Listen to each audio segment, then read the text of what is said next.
Ya, homeschooling menjawab itu semua, memangkas itu semua, bro. Oke, jadi jangan lupa, sebelum orang tua menjadi guru bagi anak-anaknya, dia harus menjadi murid kepada Kristus. Waduh, Ngerti ya? ini dia. Ngerti ya?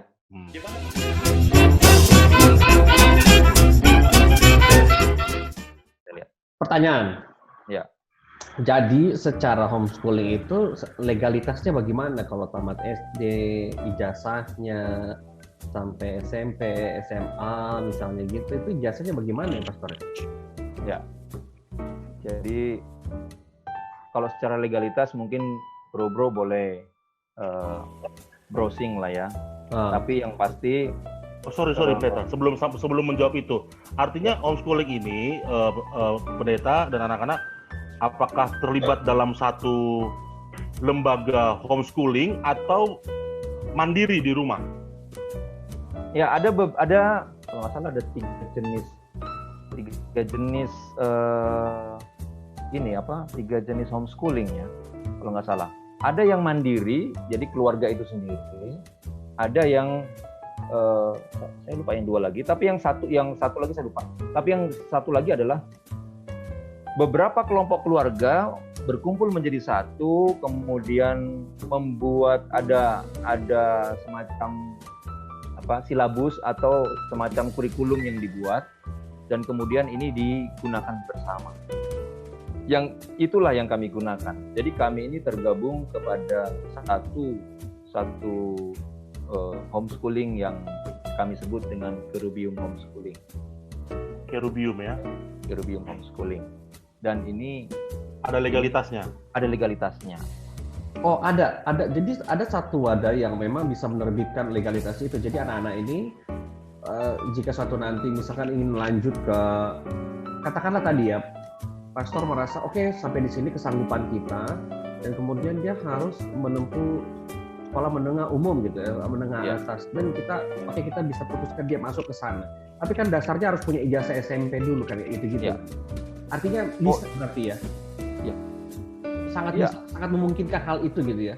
Dalam Ya, oke. Bahkan kita kalau mau masuk ke kuliah, pada saat setelah misalkan homeschooling selesai dan punya legalitasnya, terus kita ingin masukkan dia ke tempat kuliah, itu bisa ya? Sangat bisa. Sangat. Oh, oke. I see. Sangat bisa. Jadi saya pikir homeschooling itu enggak ada ininya. Enggak ada legalitasnya. Jadi nanti gimana nanti dia kalau mau mendaftar?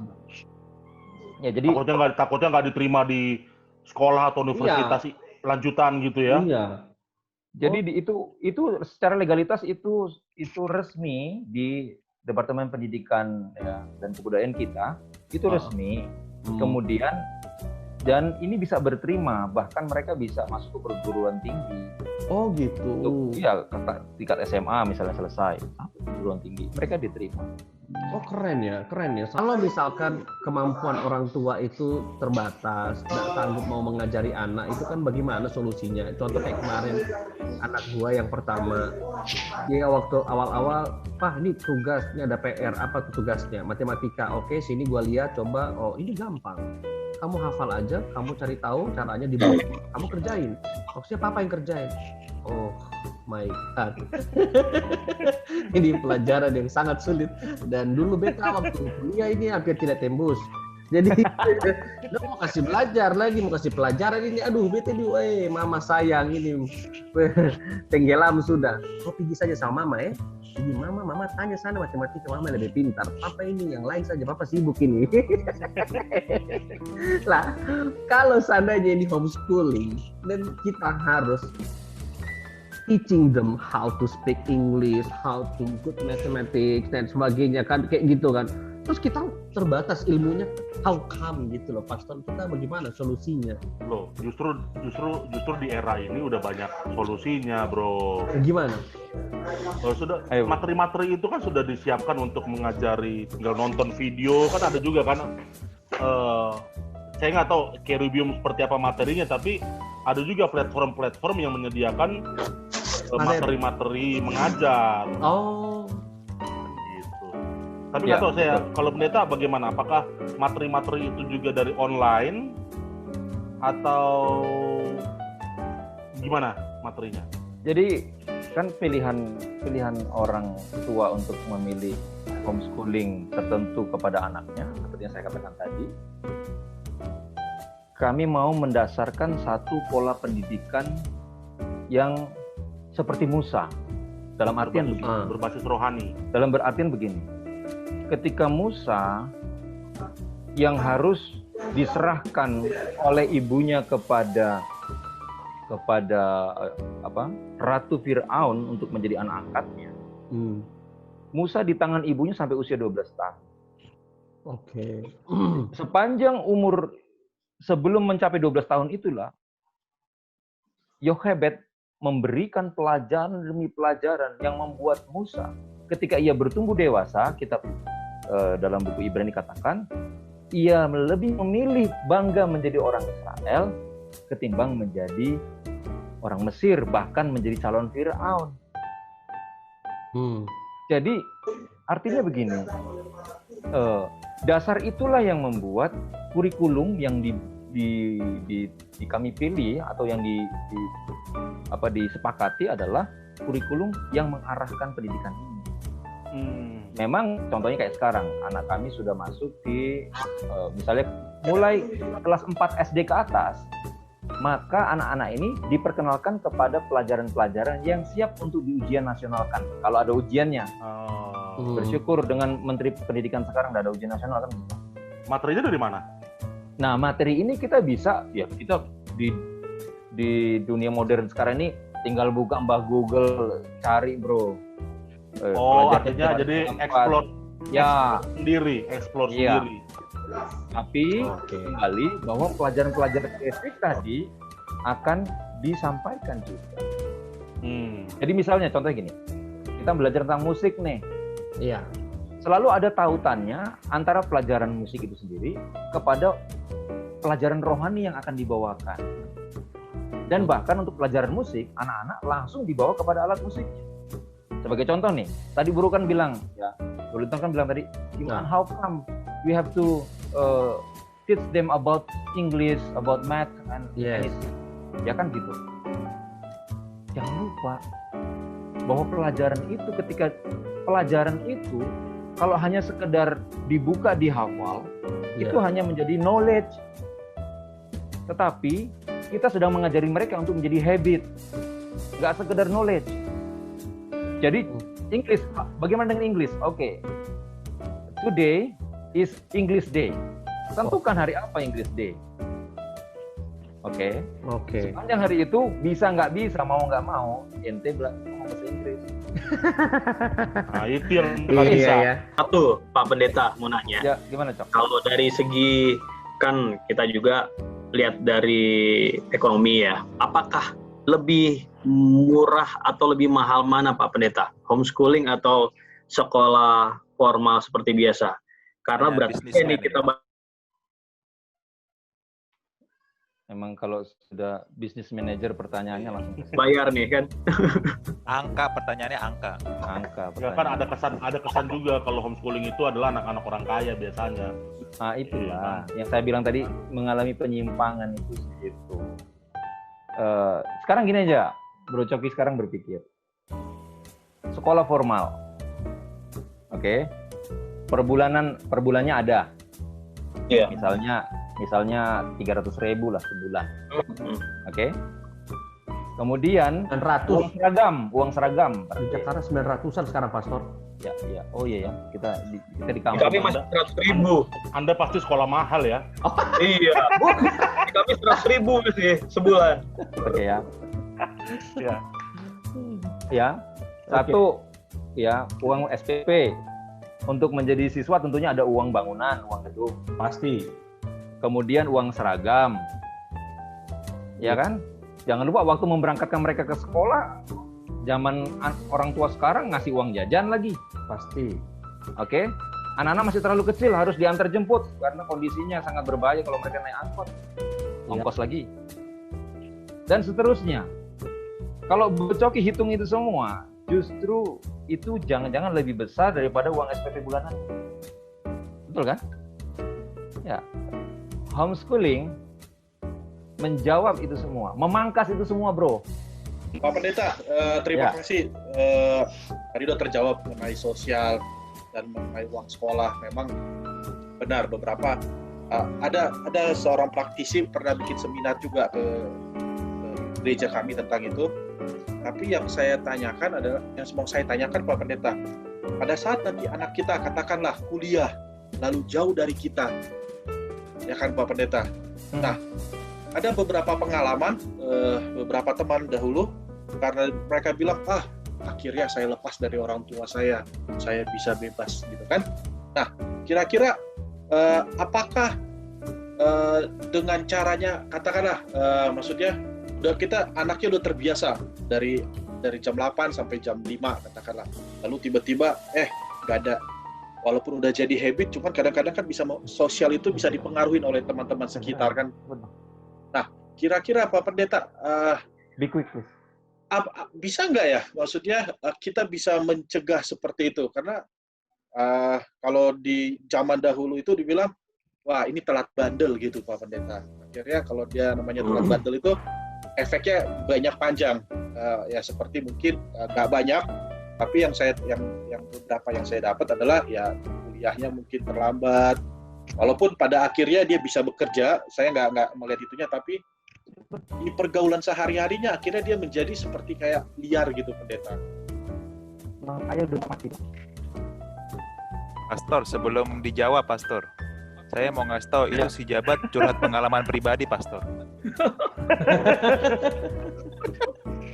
Ini, gue dulu kayak gitu ya. Itu jadi curhatan sebenarnya bukan buat anaknya, buat dia sebenarnya. Kenapa dia bisa mendadak liar waktu itu? Kayaknya dia dulu gara-gara ya panggilan itu dari Alden dulu. Yuk, gimana Pendeta? Ya, jadi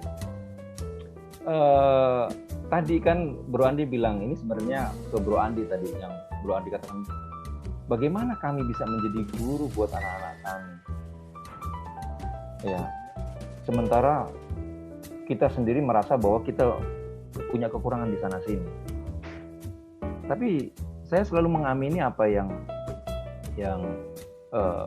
Tuhan mau pesankan kepada kita. Saya mau tanya dulu, sebelum sekolah secara formal itu ada, taruhlah di zaman Alkitab mula-mula, emang pendidikan itu bagaimana rupanya?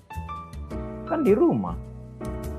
Kenapa kita sekarang menjadi lebih mempercayakan bahwa pendidikan anak-anak kita akan lebih bagus kalau ada di sekolah formal itu ketimbang di rumah? Jadi ada cara berpikir yang agak sedikit berubah di sana. Tetapi kita harus tahu bersama bahwa kondisi dunia ini akan menjadi tidak aman, dan bahkan juga arahnya akan semakin lebih bagus ketika anak-anak itu dididik langsung oleh para orang tua. Karena memang jangan lupa mereka itu adalah titipan. Kemudian bagaimana dengan anak-anak nanti kalau mereka ngerasa di rumah akan menjadi lebih seperti di penjara, dan ketika keluar dari rumah seperti kuda yang lepas dari kandang. Begitu kan? Jadi istilahnya nakalnya terlambat kan gitu. Lambat nakal kan. Entah siapa lah itu ya. Kayak Andi dulu sih memang pendeta gitu. Enggak lah. Makanya dia mungkin kayak dia bisa bentar di Jawa Tengah begitu pendeta. Jangan. Oh, itu off the record lah yang itu. Oke, jadi jangan lupa, sebelum orang tua menjadi guru bagi anak-anaknya, dia harus menjadi murid kepada Kristus. Waduh, ngerti ya? Ini dia. Ngerti ya? Gimana pendeta? Ulang. Bagus, sebelum orang tua menjadi guru bagi anak-anaknya, maka ia harus menjadi murid bagi Kristus. Itu Jabat terpukul banget itu Jabat. Ya, jadi 01 itu, Bro. Memang kita tidak bisa karena peribahasa katakan guru kencing berdiri, mulut kencing berlari kan. Iya. Iya kan? Jadi kita sendiri dulu harus jadi murid.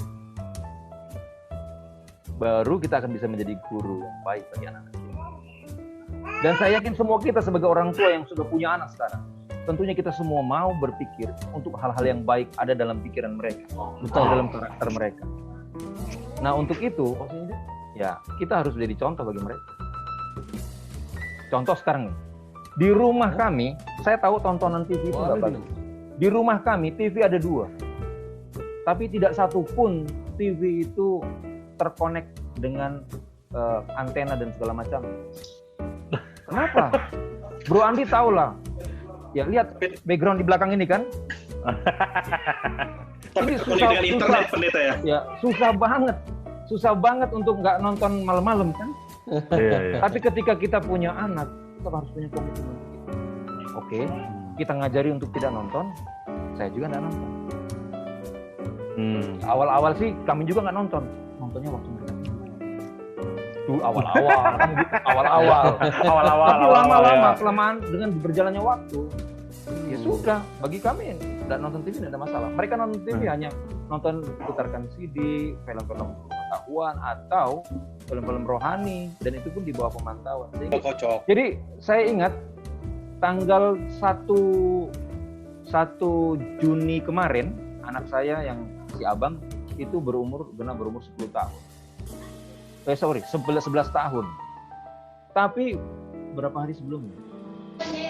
Tanggal 29 Mei dia sudah menyelesaikan ya untuk pertama kali membaca Kejadian sampai Wahyu. Mantap. Ini menjadi pemikiran saya. 10 tahun dulu gua ngapain ya? Waduh. Apa yang saya baca? Di tanah merah ya. Layang. Di tanah merah. Kejar layangan, ya kan? Kita kejar layangan ketika itu. Ya. Jadi ini mereka baca, dan mereka membacanya bukan membaca kejar tayang ya. 1 hari 1 pasal. 1 hari 1 pasal. Adiknya pun demikian. Kalau itu kebiasaan mereka bangun pagi hari. Ketika bangun pagi biasanya langsung kebiasaannya minum air putih, air hangat 1 gelas, 1 Tupperware itu. Kemudian setelah itu mereka akan duduk, pray, read their Bible, 1 pasal. Selesai itu mereka berdoa secara personal masing-masing. Setelah itu baru rapikan kamar dan keluar kita untuk worship pagi. Oh keren ya Pastor gitu. Jadi mereka punya kebiasaan seperti itu. Dan itu jadi habit mereka. Ada good habit yang memang terbentuk di dalam pendirian setiap anak yang homeschooling ya. Betul. Itu luar biasa sekali. Dan tadi dibilang tadi kan bagaimana anak, apakah mereka bosan mereka di sekolahnya? Saya pernah sampaikan kepada anak-anak. Saya bawa mereka ke sekolah formal, sekolah kita. Kemudian saya suruh lihat semua. Kemudian setelah mereka bersama dengan kami tanya, gimana? Mau sekolah di sini atau sekolah gurunya ayah bunda? Mereka sepakat langsung bilang, ayah bunda jadi guru kan. Mantap ya. Mantap pendeta. Oke, kalau gitu Pastor, kita ini keren banget ya. Nggak terasa waktunya kita panjang. Maksudnya kita keren. Hah? Gimana bro? Kita keren, maksudnya kita ini keren banget, kita keren. Pastor yang keren. Dia sebenarnya pengen memuji diri sendiri. Maksudnya apa yang Tuhan yang keren. Ya, apa yang Pastor paparkan itu tentunya adalah suatu modal pemikiran kita. Jadi bukan hanya kita saja, ini kebetulan anak-anak kita lagi bertumbuhnya.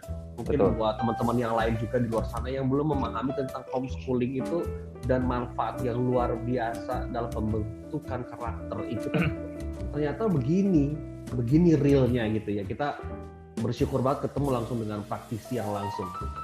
Oke, ya nggak teman-teman yang lain? Betul. Jadi kita senang banget dan terima kasih banyak ya Pastor Okto sudah bisa join dengan kita ngobrol-ngobrol saat ini di Warung Susu Darat. Nah, jadi semoga buat teman-teman yang lain yang di sana itu Kenapa susu, Ton? apa? Karena kenapa kita susu? Kopi. Haleluya. Praise the Lord. Ya makanya kita susu darat ya, jadi gitu. Dan buat teman-teman yang sampai sejauh kopi ini lagi.